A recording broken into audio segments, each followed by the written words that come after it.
Welcome to our program on Kardec Radio. And now, here's our host, Dr. Vanessa Anceloni. Dear listeners, welcome to Kardec Radio. We're going to talk about the beautiful messages in the Gospel according to Spiritism. In the Gospel according to Spiritism, we have messages from several different spirits. How many were they? Who were they? Were they actual spiritists? Were they actual spirits who were only religious people? Were there scientists? Were there philosophers? Or even spiritists per se? To try to address these and many other questions, we're here going to share with you the beautiful research we have been leading about the spirit authors in the Gospel according to Spiritism. And we would like to start this message by telling you that in the Spirit's book by Allan Kardec, in question and answer 917 of the Spirit's book, they enlighten us by saying that Spiritism will transform habits, usages, and social relations. Spiritism enables us to see things from such an evolved point of view that the sentiment of personality somehow disappears before the doctrine's immensity. And this is the reason why we're bringing this message on the spirit authors of the Gospel according to Spiritism. There must be a reason why Allan Kardec revealed to all of us the names of some of the spirits that were compiling of Spiritism. And here we are to share with you the beauty of who they were. Not in terms of personality, we are not worried about it, but we want to know why Kardec disclosed the many names of the spirits who compiled this book, messages that console our hearts, and as he says to us in the Spirit's book, that have come to change our habits, to change our relationships, to change our lives. And no book can promote that more than the Gospel according to Spiritism. To get to know more about this book, to get to know about who brought us these messages to us, we're dedicating the whole show to understanding more and more about it. And Kirsten DeMello is going to be here co-hosting the show with me, so she can help us with the questions that we may all have in our minds. And now, you're invited to this deep meditation on the consolation of these messages to us, and the gratitude to all these spirits who are composing these messages that are transforming lives. And to open the show in the highest tone, we have here a message from the book, Happy Life. A message from the book Happy Life by the spirit Joanna de Angelis, psychographed by Givaldo Franco. Jesus said, "Do not let your heart be grieved," teaching that calmness and a belief in God should be the watchwords of any individual desiring to find happiness. There are always reasons for worry, disquieting the heart and perturbing life. Human existence is an opportunity to appreciate eternal riches and inner enlightenment. If you turn your anxieties over to God and trust Him with your life, everything will turn out all right. And if something disturbing does occur, serenity will take charge of the situation and all will be well. For this reason, do not let your heart or mind be unsettled by unfortunate occurrences.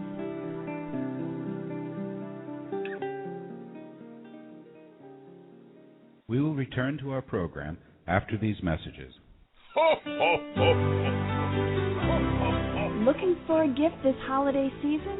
Look no further. The CD or the book Enlightening Messages brings back a true meaning of the holiday season. Buy your copy online at www.ssbaltimore.org/bookstore. Nourish your soul with Kardec Radio. Kardec Radio, live every Saturday at 11 a.m. On December 6th, Strand Releasing proudly releases on DVD the Brazilian blockbuster Astral City, A Spiritual Journey. Based on the best-selling book by medium Chico Xavier, the film tells the story of André Luiz, a successful doctor who experiences an enlightening spiritual awakening after his death. When he wakes up in the spiritual world, he embarks on a new journey of self-discovery and transformation. Buy your copy now. Contact us at www.strandreleasing.com.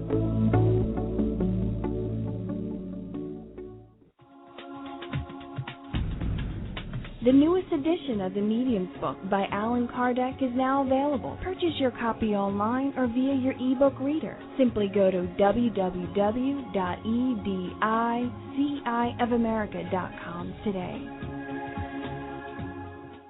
Nourish Your Soul with Kardec Radio. Did you enjoy reading the classic story about Little Red Riding Hood? Then you'll love the spiritual spin on this classic tale.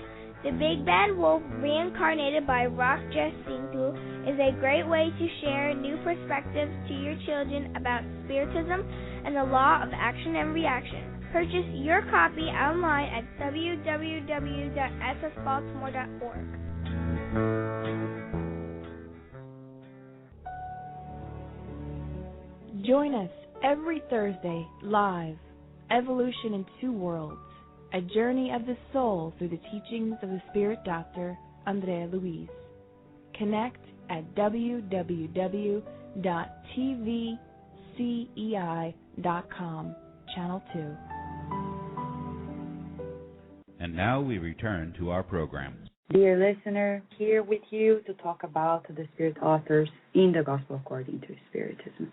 And Kirsten DeMello is here with us to co-host the show and to make it ever more special. Hi, Kirsten. Thank you so much for being with us at Kardec Radio.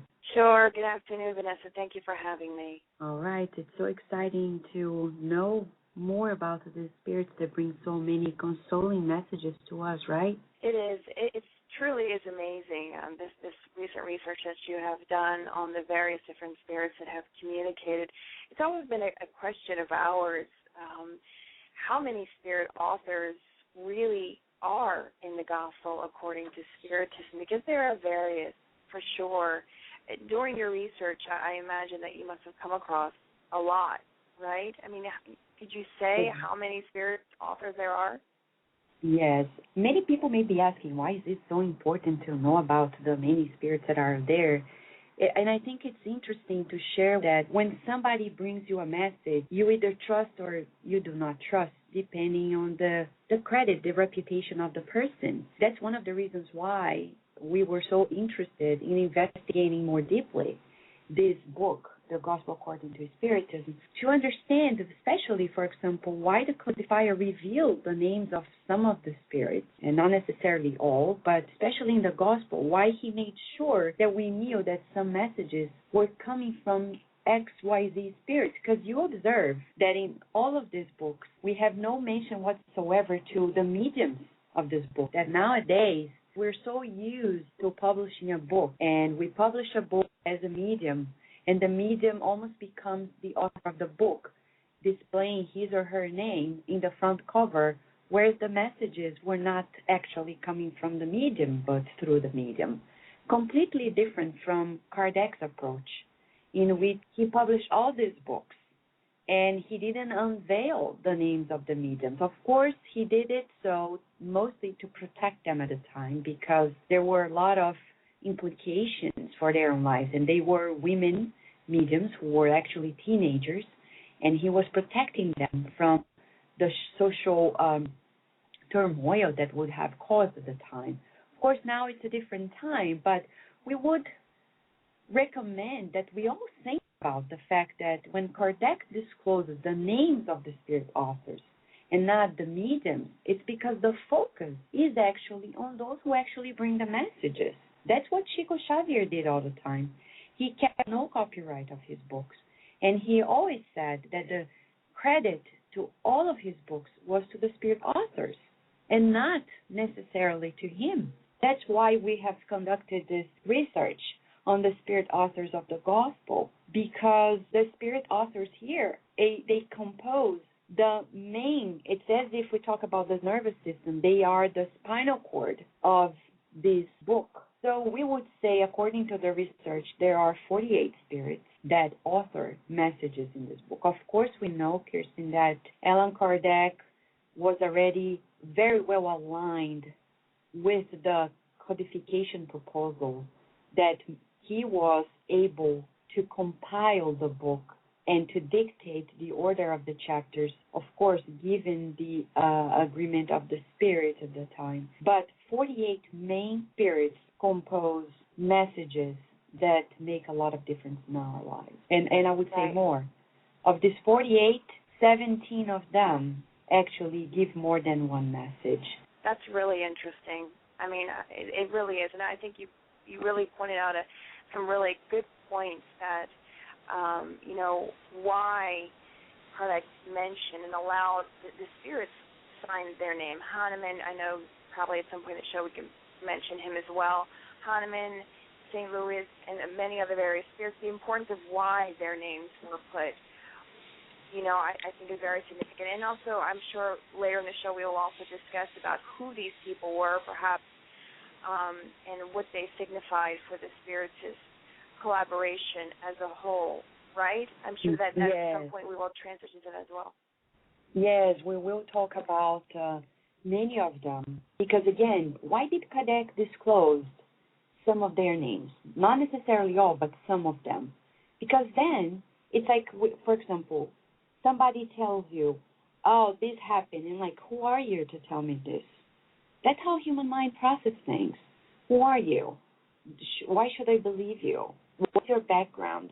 So who are these spirits that when we go to the spirits book, we read all those messages, I'm like, where is this coming from? Who is telling me that? So the reputation of the people make a difference. Not only that, but the lives they led.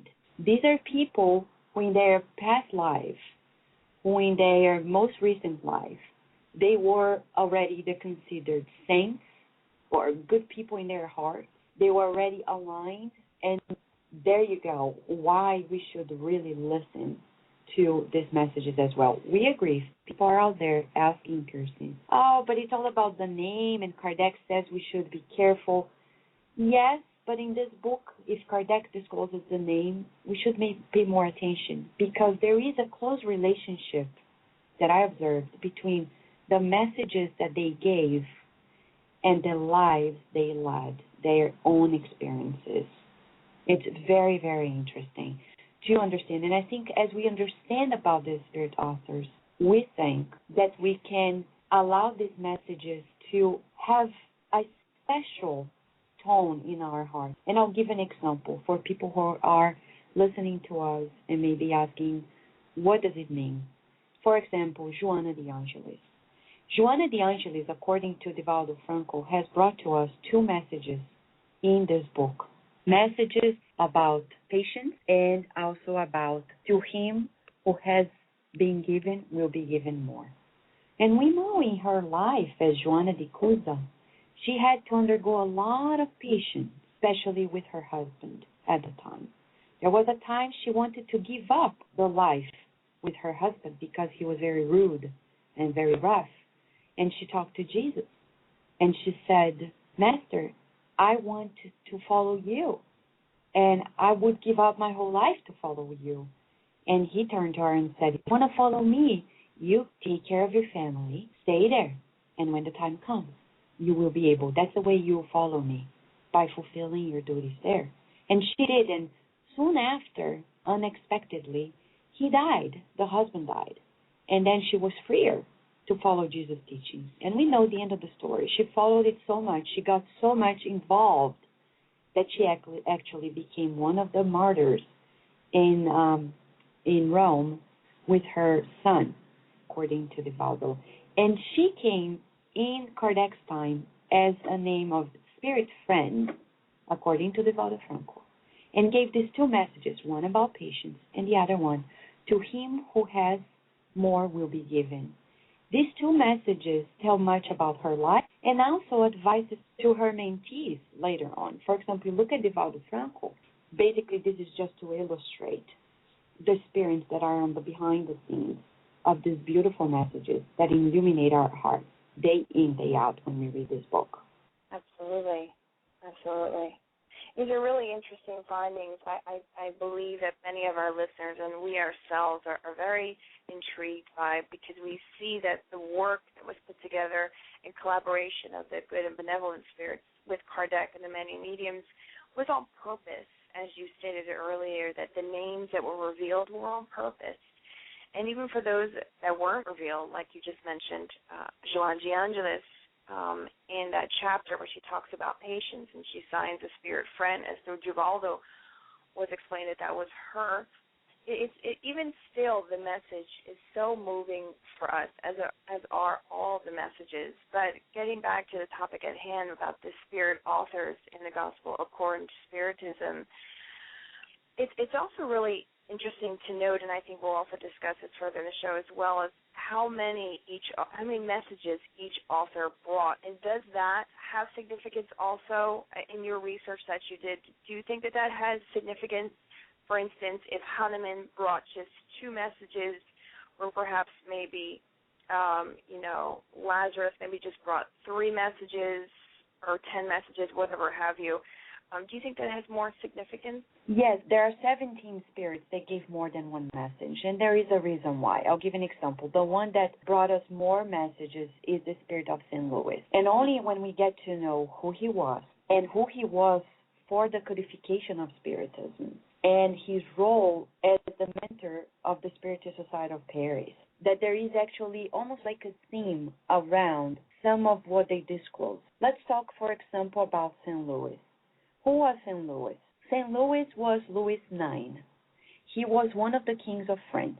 And the previous kings, they were much into wars and battles. He was crowned Louis IX when he was only 12 because his father died.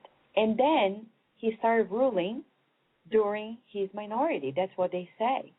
He got married when he was only 19. His bride was 12, which is quite intriguing for the times today.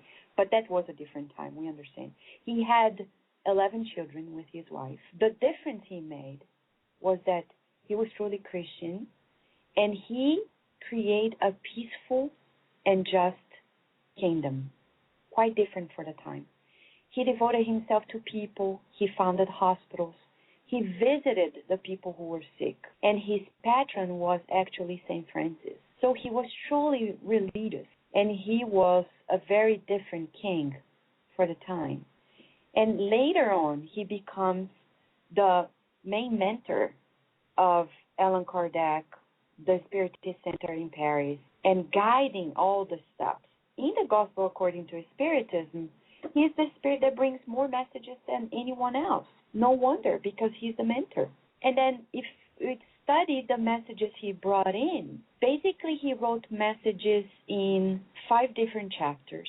Chapter 4, 5, 10, 13, and 16. We know we have 28 chapters in the Gospel according to Spiritism, being one of them dedicated solely to teaching us how to pray, and pray in different ways and for different people in different formats. When he brings these messages, for example, in chapter 4, he brings 2 messages, which is all about the need for incarnation and its limitations. And then later on chapter 5, which is all about blessed are the suffering, he brings more messages. He brings 4 messages. And it's quite interesting, Kirsten, the way in which these messages came about. Kardec was asking him questions different from many of the other spirit authors in the Gospel according to Spiritism, much like the Spirit's book. He brings messages after Kardec asked a question, and Kardec reveals the question he asked. And it's all about when you devote your life to others, whether you should sacrifice your life for the benefit of others. So you see that his theme is very much correlated with his life, which is about devoting himself to others, caring for the people who are ill. Now imagine, Kirsten, you are a practicing nurse. You know what it is better than any of us to be at the deathbed of sick people or to be there caring for sick people. Nowadays, we have clean hospitals, especially in the United States, very hygienic, etc. But imagine at St. Louis time what it was to visit people in hospitals at a time when people didn't used to wash their hands. We didn't have much attention into hygiene, etc. It could be very disgusting. It could be very tricky for a king to go to that level of forgetting about his comfort and going to the level of visiting the sick was something quite unique. Don't you think so? Absolutely. It's quite inspiring for us as well. It truly is an embodiment of an exemplary behavior for us to follow, and it makes sense that he would be the overseer of codification at that time with Allan Kardec there in Paris. It makes a lot of sense. I mean, when you sit and you research and you talk about St. Louis, it's quite amazing the life that he lived at that time. With all of these circumstances surrounding him, he obviously appears to be a much more elevated spirit at that time that came to push progress forward. As we know that in the Spirits book, it talks about this law of progress as well. And there's spirits that come to help push the progress forward. And I think ultimately also to inspire us, as Joanne Jian just talks about in the book Happy Life, that we are always an example for someone. Others are always watching us, both incarnate and discarnate. So when you do something, although perhaps you may think others are not watching or that it has little to no significance, it has a huge impact on others. I mean, life is all about this ripple effect. You know, we always are constantly affecting one another, whether or not we recognize it. So we give thanks to these spirits for sure. And this type of reflections of these types of research that you've done to help bring to light the appreciation, in our opinion, that we should have, because it's a great work that is truly to come to empower us in our own progress, spiritual progress, and an enlightening one for us as well, to really, truly reframe how we look at things and watch the greats as St. Louis to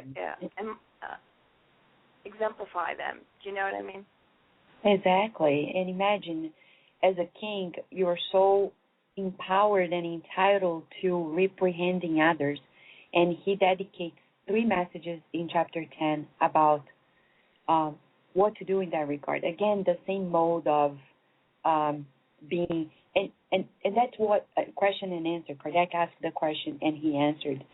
So you can see that the messages he brought in, he had a lot of experience in his previous lives to really accommodate that wisdom in the framework he did. And then he finishes his last 2 messages in the Gospel According to Spiritism are about beneficence and the transmission of wealth. So certainly it's not by chance that ex-spirit brought such message, because they must have credit. Because let's remember, Spiritism is a science, and in science, we only let experts speak about their expertise. And Spiritism would be no different. It's not about, I have this beautiful idea, let me talk about it. No. You needed to have worked on it. You need to have experience on it and true wisdom.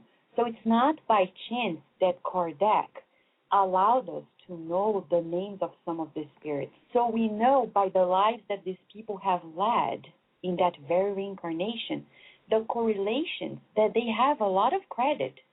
So when we read now a message by St. Louis, we are like, wow, he really walked his talk.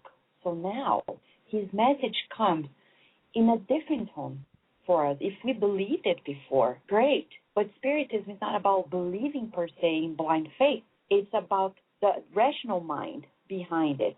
We needed to think about why we believe. And Kardec, as a good educator, he also disclosed the name of the spirits so we could do our homework and know this spirit St. Louis brought to us this message. Yeah, it makes sense. He has credit.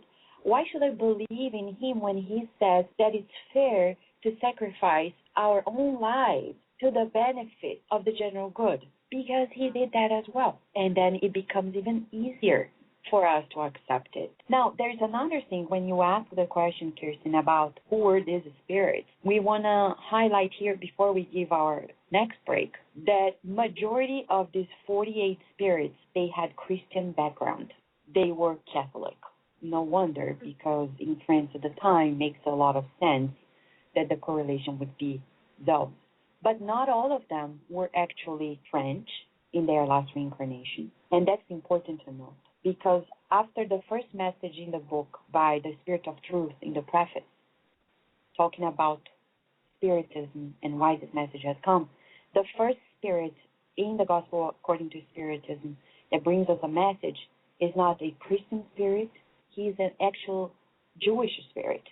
And it says there, chapter 1, an Israelite spirit, and quite phenomenal for us because it brings openness of mind to people in Spiritism. It's not about being sectarian. And for example, are these spirits only religious people? No. And Kardec shows to us, majority were Catholic, but not only. Some of them were not even religious people, talking about, they were not, when I say religious, they were not priests or nuns or bishops or cardinals. They were like St. Louis. He brings more message than anyone. And he was a king. Of course, he was sanctified. The component is of a message of the Queen of France. She was a noble Christian, but she was not a nun. If we put in modern days, it's as if we had a great president. He was very charitable, became sanctified, and then came and brought messages that we compiled in a Spiritist book. So I think this research is opening our minds. So next time, again and again, I repeat this to people. If tomorrow we have a Spiritist meeting or a Spiritist event, and we invite people who are not labeled Spiritists, we should be very welcoming them because Kardec was welcoming them. And we don't need them to be deceased people for us to listen to them. Because that's what this book is all about, showing to us when Kardec reveals that we had poets like Delphine de Girardin. She was a poet, a French poet. And not only her, but we also have others who were physicians such as Hahnemann. He was a German physician. Why shouldn't we listen to physicians in our Spiritist meetings? Just because they are not discarnated? Because if they become discarnated, then they will be welcomed. So the Gospel according to Spiritism in this research that I'm going to tell you more, Kirsten, and our listeners as well after the break, show us firsthand the main conclusion that I got is we have true evidence in Kardec's works that Spiritists are not sectarian. They are not separating themselves from the rest of the world, creating a new religion. Because Spiritism is a science that opens our minds. It has a religious feature, but it does not encapsulate itself into dogma or into sectarianism. This is pretty much an overview of the much more we would like to share with the listeners after the break. Thank you so much, Vanessa. Yeah, absolutely. We'll be right back. We will return to our program after these messages. Enjoy this new release. Reborn for Love by the renowned Brazilian scientist and researcher on reincarnation, Dr. Hernani Andrade. This novel describes one of the most extraordinary and genuine cases of reincarnation ever studied by Dr. Andrade's Brazilian Institute of Psychobiophysics Research in Sao Paulo State. Order your copy now at roundtable.uk@gmail.com or at www.roundtablepublishing-uk.com.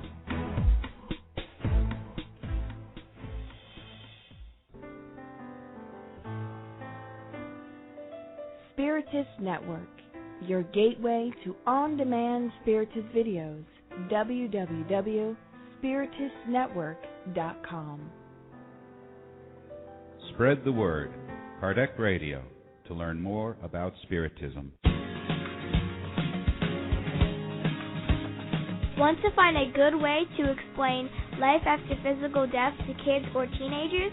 Check out the book Message from a Teen in the Spirit World by the Spiritneo Lucio and Psychograph by Chico Xavier. In this book, a teenager named Carlos explains his impressions on the new life in the spirit realm with his discarnate relatives and new friends. Purchase your copy online at www.ssbaltimore.org.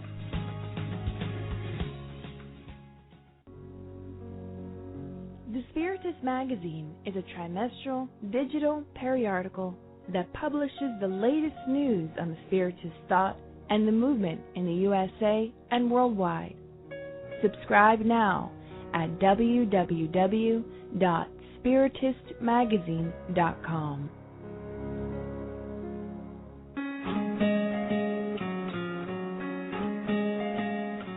book A Primer on Being Good by the Spirit May May, psychographed by the medium Chico Xavier, explains in simple language appropriate for children two paths in life, the path of good or the path of evil. God has granted us the freedom to choose either one. Purchase your copy online at www.ssbaltimore.org.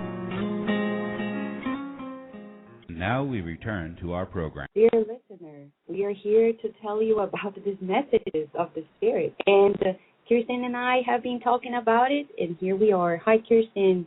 What are your thoughts this far about this research? I think it's amazing, and we believe that there are a lot of people who also are reflecting with these thoughts with us, with Incarnate and Discarnate, who look at this as another way, as we were discussing earlier, to truly appreciate the effort and the work that went into not only the 5 books of the codification, but all the other ones also in the codification. The appreciation that we should have for this work and the value we should give it in terms of also when we begin to sit down and study these books, that it's not just a book for leisurely reading on a Sunday as you sip your coffee, but as something that on a daily basis perhaps we could propose for ourselves and others as well to continue to study these messages, and also as they listen to the research that you did, Vanessa, and to reflect further on the importance of looking at these great minds and reflecting and saying, hey, this is the way that they did it. You know, this makes us reflect about Maslow, one of the greatest psychologists, we would say, kindly, respectfully, and one of the things that's interesting and that made him different from Freud was that Maslow tended to study the healthy and the successful, whereas Freud studied the less healthy and less successful. But you can see in Maslow's research, when he studied all these bright minds, it showed to us, wow, these are the steps that these people took to be successful in these areas. So we can look at St. Louis and say, wow, he was successful in his life. How did he do it? So he brings us through these messages, his own steps and spiritual steps we can take in our own intimate inner realities within our minds and our souls and our hearts, and how to better live our lives. Yeah. It's a very right? Yes, you're right. And it's interesting because the message, when we open the Gospel according to Spiritism, the very thing that the Spirit of Truth says is, verily I tell you that the time has come in which all things must be reestablished according to their true meaning, in order to dissipate the darkness, to confound the proud, and glorify the righteous. And that's why we need to pay attention to what Kardec disclosed. Who are these spirits that are giving new light to our lives? Because clearly, we cannot repeat the mistakes of the past, being sectarians.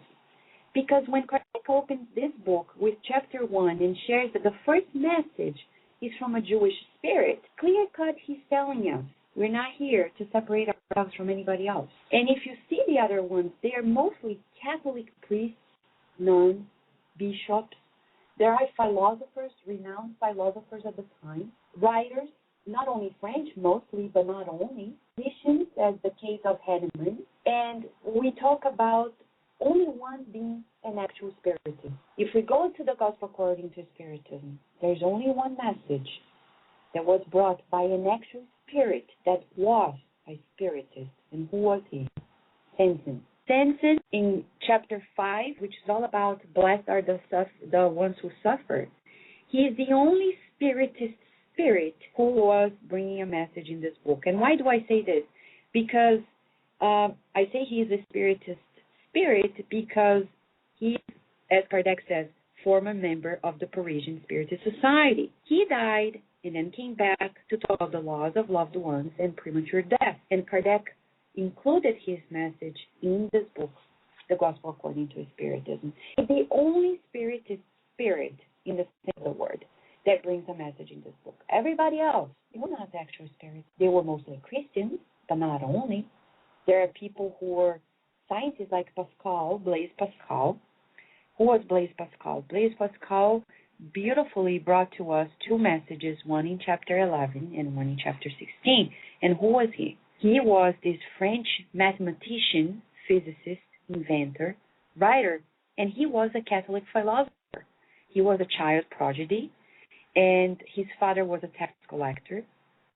As a teenager, he was excelling in working on calculating machines, and no wonder he became the Pascal that we all know in sciences. And he comes to us and gives messages in 2 chapters of this book. Chapter 6, he talks about true ownership, and chapter 11, in which Kardec talks about loving one's neighbor, he talks about selfishness. So we're talking about a scientist that became renowned and comes as one of the spirit authors in the Gospel according to Spiritism. Just like Hahnemann. When Hahnemann comes, he talks about anger.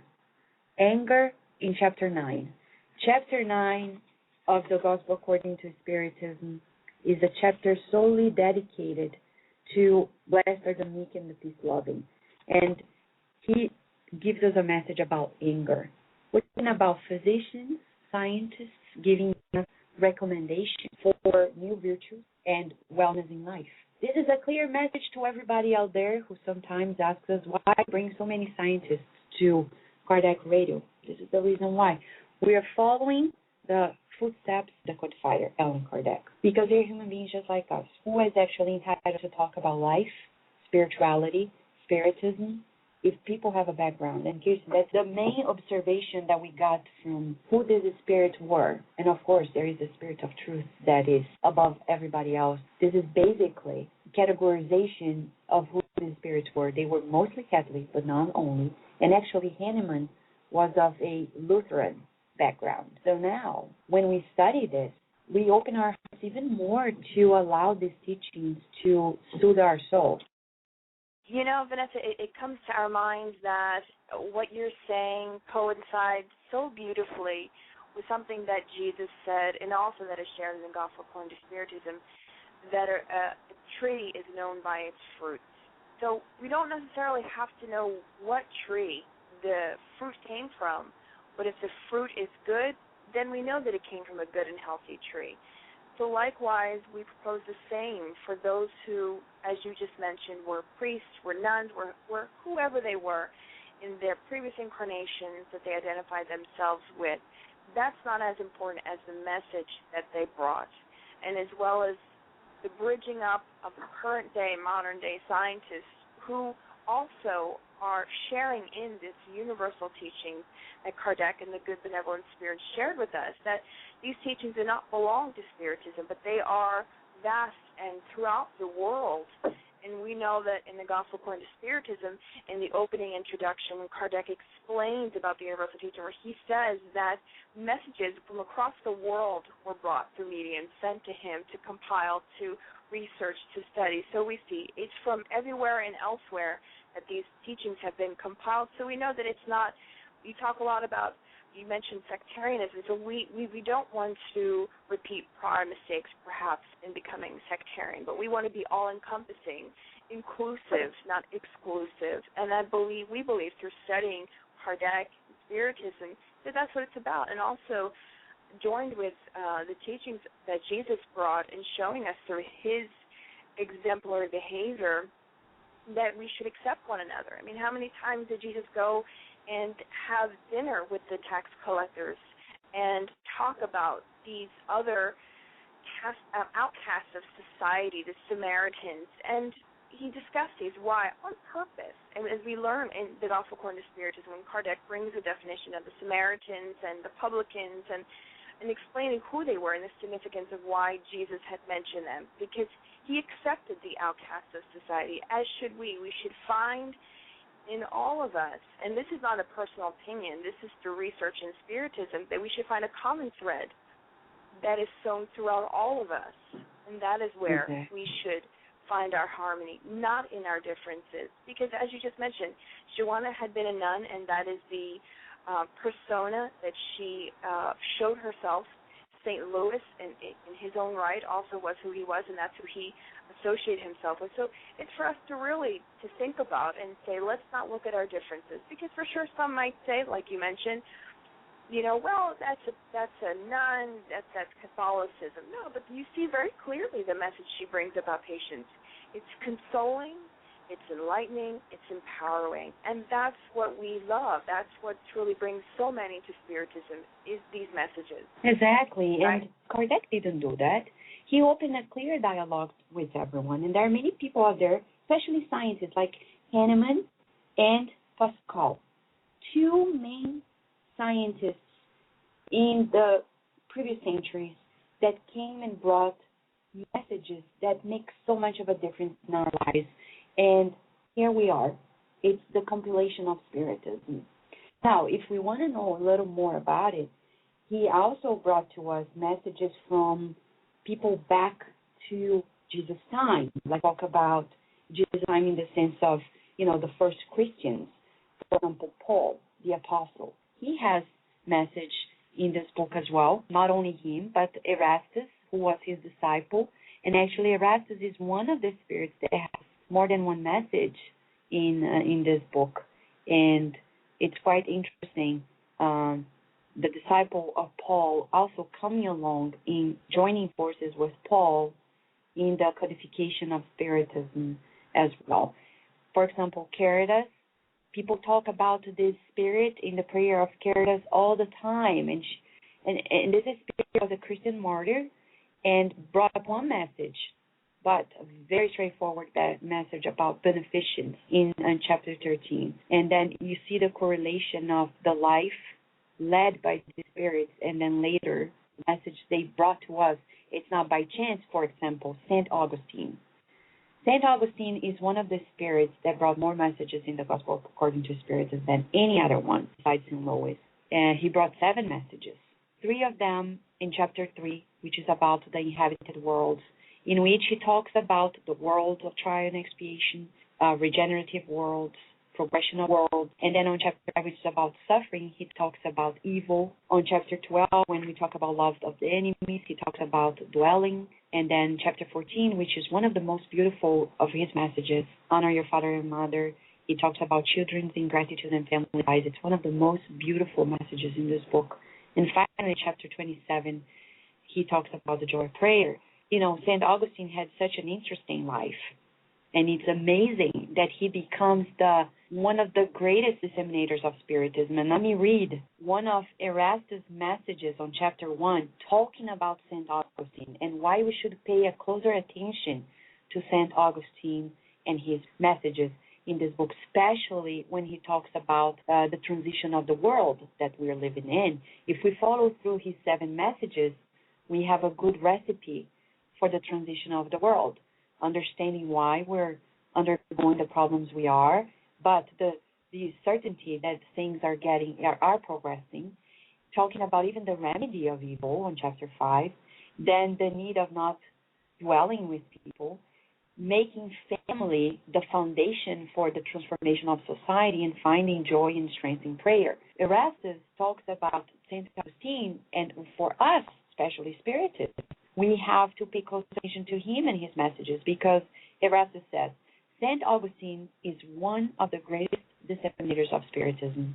He manifests himself almost everywhere. If today we see Dr. Bezerra de Menezes showing up everywhere and elsewhere in Spiritist centers and meetings, even spiritualists and non-spiritualists, St. Augustine was just like that. He was the one everywhere and elsewhere. And Erastus says, we find the reason for this in the life of this great Christian philosopher who belongs to the mighty phalanx of the Church Fathers, to whom Christianity owes its most solid basis. You see, the thought of Erastus here is telling us the same thing we've been saying about the reason why we're conducting this research.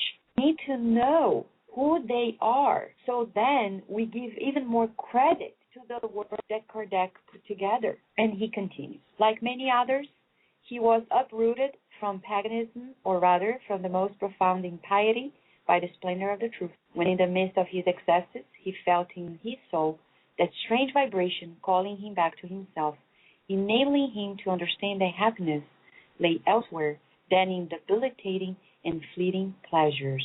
When finally on his own way to Damascus, he too heard the holy voice exclaim, Saul, Saul, why do you persecute me?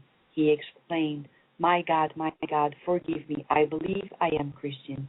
And from then on, he became one of the firmest supporters of the gospel.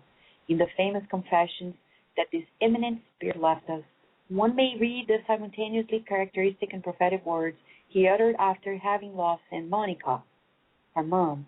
I'm convinced that my mother will return to visit me and give me counsel, revealing to me what awaits us in the future life. What a lesson in these words, and what a brilliant foresight of the future doctrine.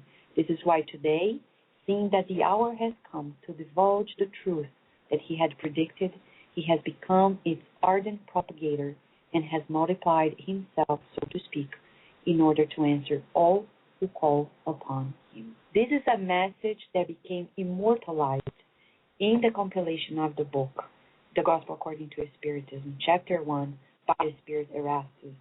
He's telling us in the first chapter the reasons why we should pay closer attention to the spirit authors of this book. Fascinating, isn't it? It's fascinating and moving at the same time. It is, for sure. And Kirsten, it's so interesting that the spirits that brought these messages, they have so much uniqueness in their background.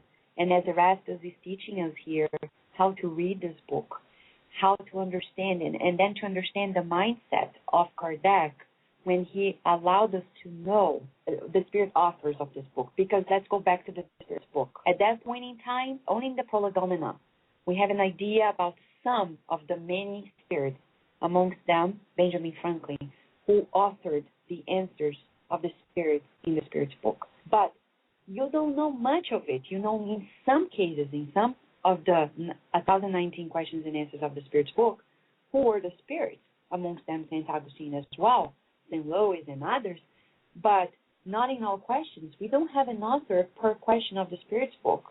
Why? Because it wasn't important back then to know precisely each and every answer.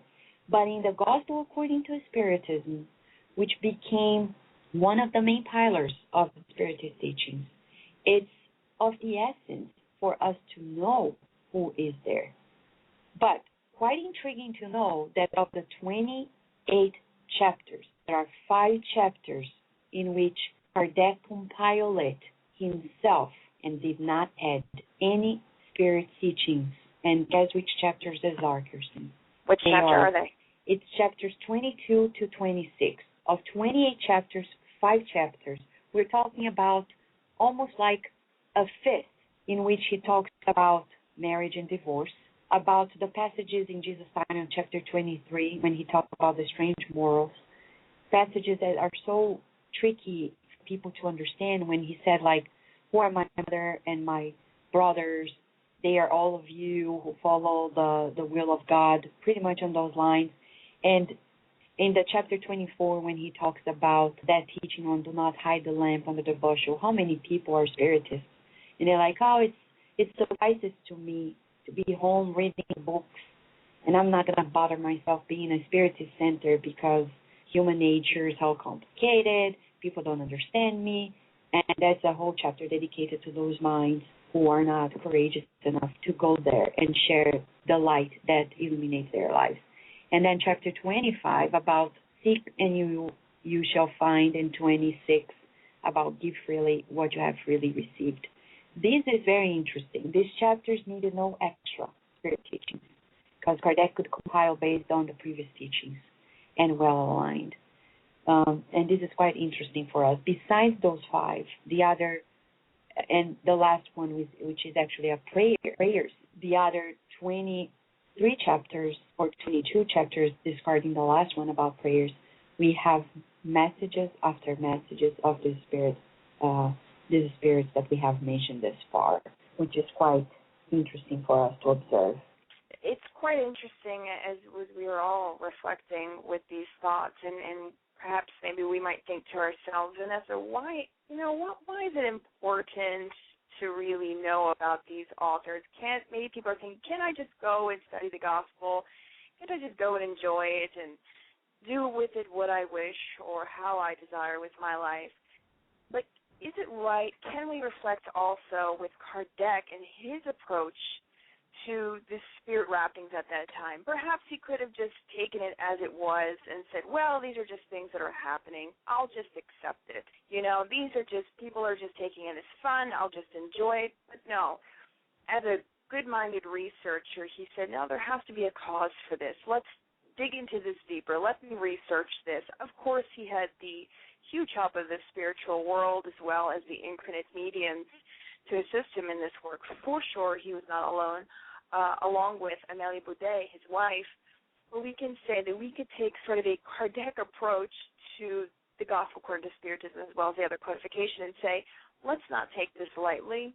Let's not just use it and not truly use it to the full extent of what it provides for us, which Spiritism gives us everything, so we should also in turn give it everything, meaning perhaps we should spend more time study it more in depth to truly know the ins and outs, because it's not by chance these things are brought, right, Vanessa? I think these are some thoughts that perhaps either some listeners may have or, others may have around thinking, whoa, go ahead. Exactly, and these are great thoughts. Let's remember, when Kardec opens the Gospel according to Spiritism, the first page is unshakable faith is only the kind that can stand face-to-face with reason in all human epochs. That's the reason why we're doing this research, and it's important for us to dig deeper, because we need to reason our faith. We can't simply say, oh, well, I believe it because I believe it. That's not Spiritism. That's not being a Spiritist.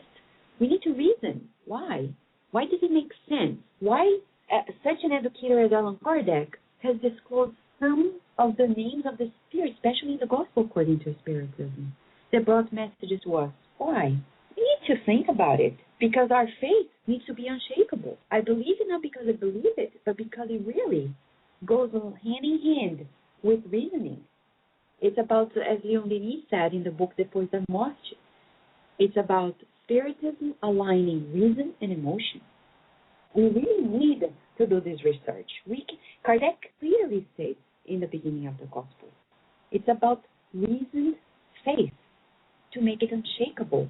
And when we talk about unshakable, we're talking about the current times, Kirsten. We're talking about the fact that the transition of the planet is calling us to reason what we truly believe, our values, our core values. It's all about thinking why we believe, and it's not by chance that Kardec discloses, this message was brought in by St. Louis. He could have done the same as he did for the most part of the Spirit's book.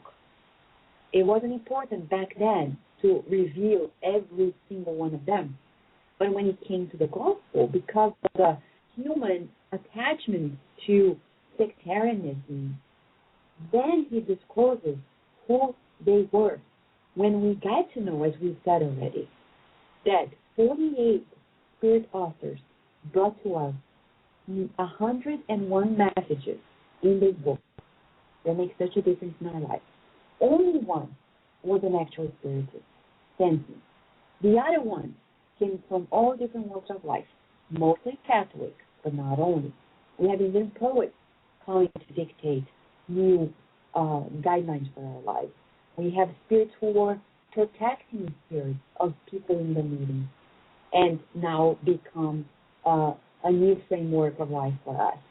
We have physicians like Hahnemann, scientists like Pascal. We have nobles like the St. Louis, the Queen of France, who come and tell us these messages.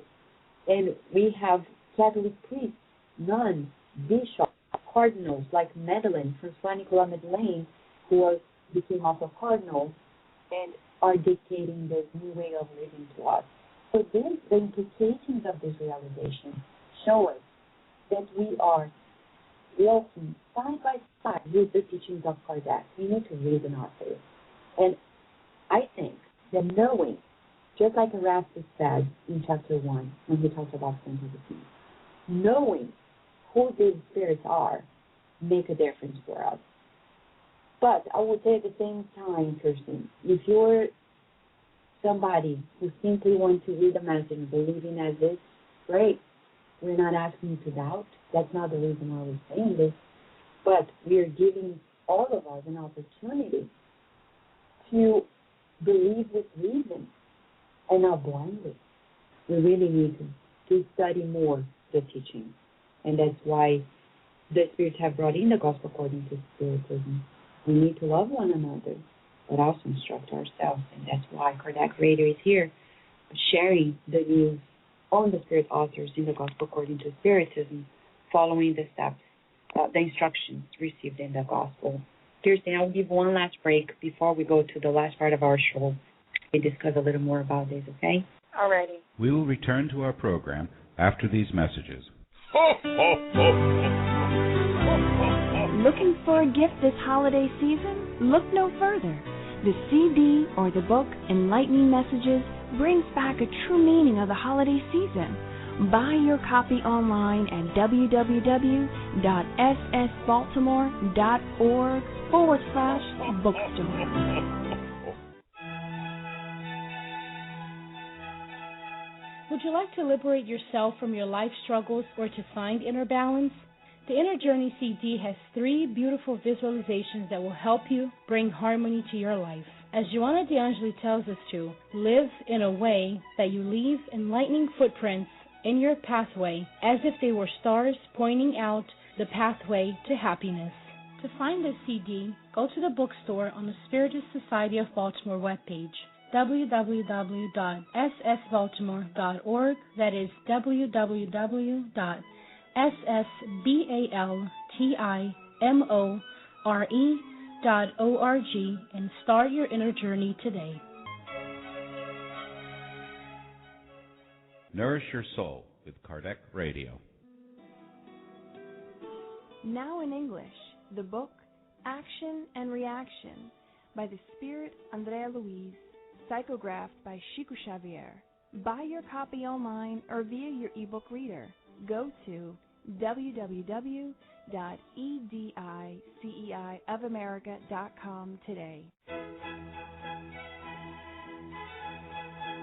Save the date for the 6th U.S. Spiritist Symposium that will be held at the Rialto Center for the Arts at Georgia State University in Atlanta, Georgia on Saturday, May 12, 2012. This year's topic is Love and Enlightenment, a Pathway to Self-Healing. Come out and enrich your mind, body, and soul. For more info, go to www.spiritistsymposium.org. And now we return to our program. Dear listener, we're in the last part of our show, sharing with you the good news that we have more reasons than we could ever imagine to have an open mind and an open heart to the teachings of Spiritism, because the spirits who brought them, they're not encapsulated in any religious organization in particular. Of course, they were most Catholics, so not only. We have physicians, scientists like Henry Pascal. We have Benjamin Franklin as well. Though in the Gospel according to Spiritism, we don't have his presence per se. But Kirsten, I want to share a little bit more about one of the spirits that brought me messages as well, which is Fenelon. People talk so much about Fenelon, right? And we barely know who he was. He brings messages in the Law of Love, for example, chapter 11, which is one of the most beautiful parts of this book. Who was Fenelon? Fenelon lived in the mid-1600s, when the first decade of the 1700s. He was a French Roman Catholic archbishop. He was also a theologian, a poet, and a writer. And he had a lot of impact in the French politics of the time as well, especially what happened to the French monarchy at the time. But he was quite a mind and very loving heart. He brings 6 messages in the Gospel according to Spiritism, and one that probably we should pay closer attention, which is in chapter 1. He talks about the new era. Nowadays, as you know, many people are talking about the new era, the fact that times are coming, they're changing, etc. And here comes Fenelon with a beautiful message talking about Spiritism in the new era. And he says clearly that one day, God, out of his inexhaustible charity, allowed humankind to see the truth, dissipate the darkness. That day was the advent of Christ. And there is no doubt about it, because when Jesus Christ came along, the Christ consciousness was brought to life here. Finally, we were able to understand stuff and to give it a chance, to give it an opportunity. to be charitable, to be kind. Till then, not much of that was happening. And he continues, after that leading night, darkness returned. The world, after the alternatives of truth and obscurity, became lost once again. You know, our human pride is such that we would say, oh, I can resolve all the problems, and when I leave, people are going to take care because I left everything in good example. But here is the governor of the planet, Jesus Christ, coming in the flesh, giving his whole example. And as Fenelon is explaining, after he left, darkness came back again. Yeah. And that's why he's saying Spiritism has come to bring back this feeling of the Christ consciousness, this alignment. And then he says, Spiritism of the divine order. Isn't that amazing, Kirsten? It is absolutely amazing because it brings to our mind truly that no one can glow for you. No one can give you light. No one can give you understanding but you. I mean, even at the time when Jesus had walked this earth and the disciples, it brings to mind that one story in the Bible where the disciples were unable to heal someone, and roughly I retell this, and they come to Jesus and they said, well, Master, we could heal, and he said, because you didn't have faith. So you see, not even at that time did Jesus go and give them the faith that they themselves needed to cultivate. So that's why when Jesus left, his disciples eventually were sort of in shambles at some point, because they needed to stand up, and as much as we also need to cultivate our own inner world into something much more productive and useful, and to stop these prior bad habits of destruction within ourselves and destructive behaviors, because for many lifetimes, for sure, we have done things that were not conducive to our good progress or progress of our evolution. So as much as we can sit and read, we need to actually apply it. It comes to mind a story from the book Action and Reaction. I believe it's in chapter 2 or 3. You can go and read the book yourself. It's a book that was psychographed by Chico Xavier by the spirit Andrea Louise. And there's a story very quickly, I'll tell this, they reflected with a woman who in the book was stated that she was full of moral qualities. But unfortunately, even though she was full of moral qualities, she did not apply this in being a mother at that time. She did not teach her son the moral qualities that she had in herself. She did not pass that to her son. And because of that, after he passed away, he was so full of bad qualities that his mother did not assist him in this process. He was in the umbral. And the mother this time was in a place called Mansalpat Peace Mansion, and she was suffering because there they explained to her and they reviewed her case, and it was said that she was full of moral qualities, but she did not apply it. So we see we can have all the knowledge we want, as the disciples did. They walked with Jesus. I mean, how closer can you get to beauty than that? And yet they were unable to apply it. So ultimately it's up to us, right, Vanessa, to take these amazing teachings, these consoling teachings, and apply it to our lives first. Because oftentimes we hear these messages and we automatically think about somebody else who it could be applied to, instead of first saying, let me take this, look at my life, and apply it first to me. Right, Vanessa? Exactly. I think that is important. This is the Christ consciousness we talk about. Yes, you're right, Kirsten. And this reminds us of the fact that only we ourselves know how we're doing and our progress inside of our own hearts and minds. And again, it goes back to one of the spirit authors, as we're studying in the show, the Spirit St. Louis, when he talks in chapter 10, responding to messages of Allan Kardec, talking about if we need to reprehend somebody, how we should do it, if we should disclose the evil of others, etc. In that regard, reminds us of the true charity that we find disclosed in the book, The Gospel According to Spiritism, chapter 15. And when it says, without charity, there is no salvation.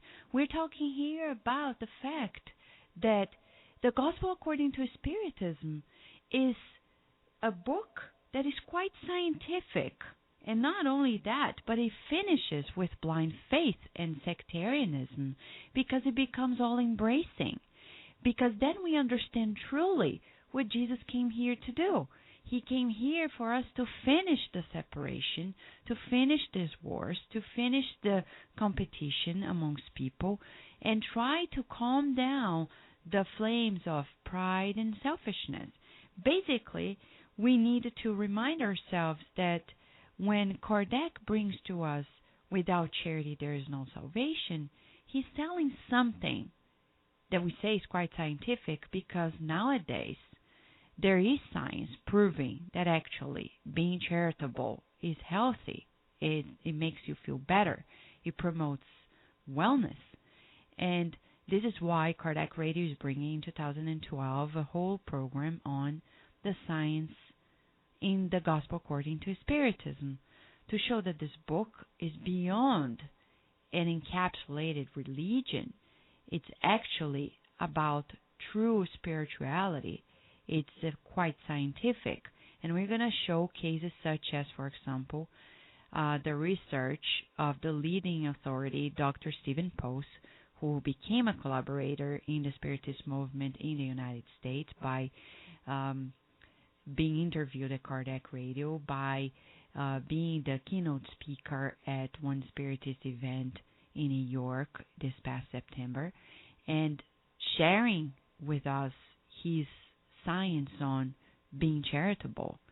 We would say in a funny note that if he were discarnated, he would probably, if it were Kardec's time, he would come in this chapter as one of the Spirit authors and probably entitling his message as "It's Good to Be Good," because really, that's what he did.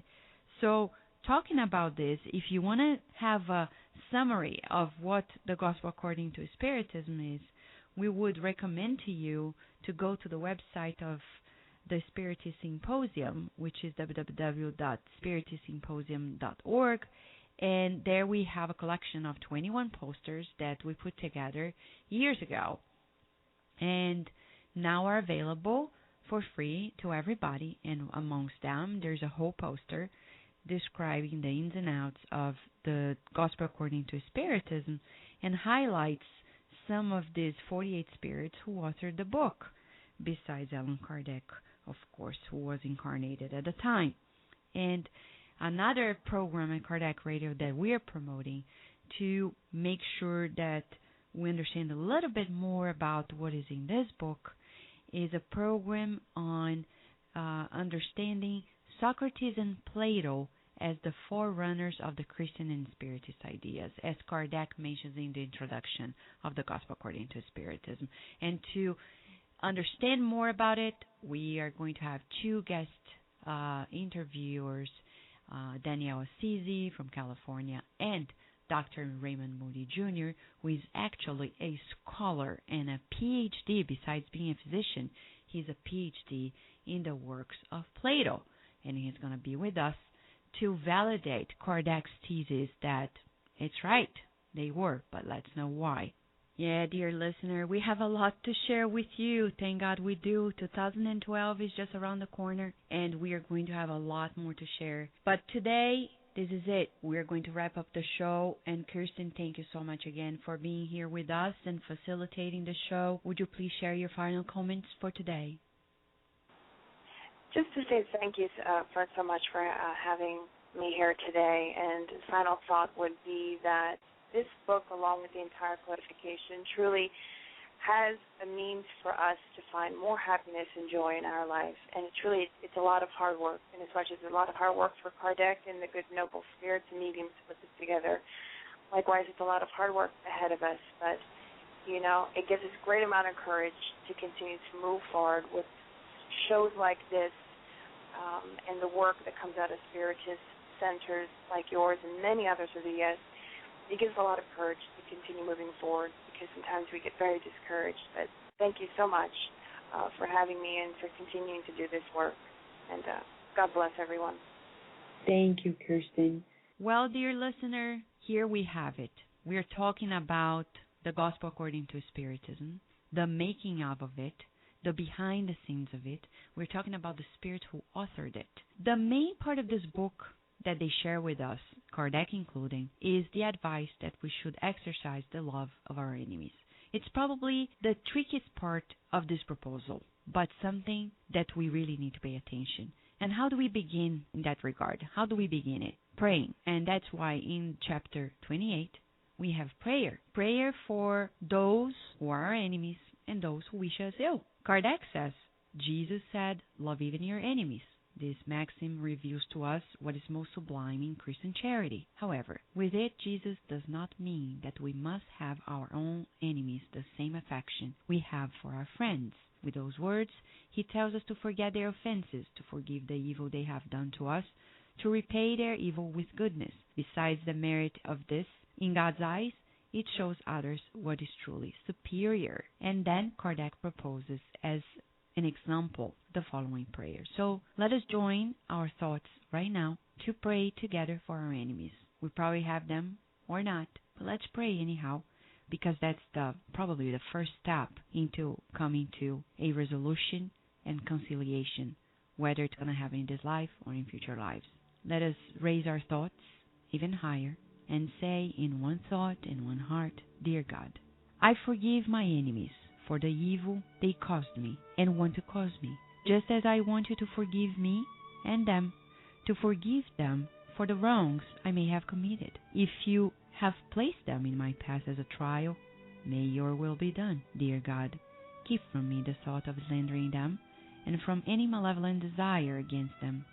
Enable me not to feel any joy for the misfortunes that may strike them, or any upset for the benefits that may be granted them, so that my soul may not be tainted with thoughts unbefitting a Christian. May your goodness, O Lord, be extended over them, thereby leading them to have better sentiments towards me. Good spirits, inspire me to forget evil and remember the good. May neither the hatred nor the desire to repay evil with evil enter my heart, for hatred and revenge belong only to evil spirits, whether incarnate or discarnate. Instead, may I be ready and willing to extend a helping hand and repay their evil with good, and to become their aid if I can. To prove my words sincere, I wish for an opportunity to be useful to them, but most of all, dear God, keep me from doing so out of pride or ostentation, or for oppressing them with humiliating generosity, which would cause me to lose the benefit of my act. For then I should deserve these words of Christ to be applied to me. You have already received your reward. Dear listener, we hope this program has soothed your soul and inspired you as much as we are feeling inspired. We wish that you come back in a week so we can share more of the good news that the world is progressing and science is aligning forces with religion in all different places of the earth to make our lives better. And this is why Kardec Radio is here for you to nourish your soul. In a week from now, we are going to have here the honor of the presence of Dr. Harry Kenning, who is going to be here with us talking about the combination of medicine and spirituality. Specifically, he is this pioneering mind that is bringing this mission of bringing back religiosity, spirituality into the hospitals, treating patients and boosting their spirituality. So, for now, we wish that all of us feel the blessings of God, and we'll see you in a week. Thank you for listening to Kardec Radio, broadcasting live every Saturday morning at 11 a.m. Eastern Standard Time. Email us and share your comments at www.kardecradio.com. Until next time, we wish you many blessings.